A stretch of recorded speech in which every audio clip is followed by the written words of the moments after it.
ప్రపంచం నిన్ను చూసి నవ్వుతోందా? గ్రేట్. ఎందుకంటే నువ్వు చరిత్ర సృష్టించే మొదటి అడుగులో ఉన్నావని దానికి అర్థం.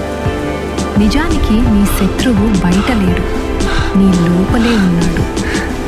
నేను చేయలేనేమో అనే ఆ ఒక్క భయం బయట 1000 మంది చేసే ఎగతాళి కంటే ప్రమాదకరం. ఆ భయాన్ని చంపే, బాధని భరించటం నేర్చుకో.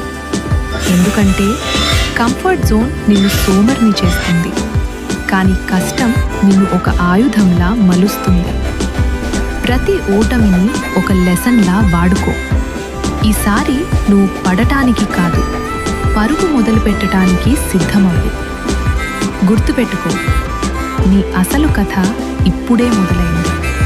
ఈ మాటలు నీలో అగ్నిని నింపితే ఇప్పుడే రెడీ అని కామెంట్ చేసి మన ఛానల్ని సబ్స్క్రైబ్ చేసుకో.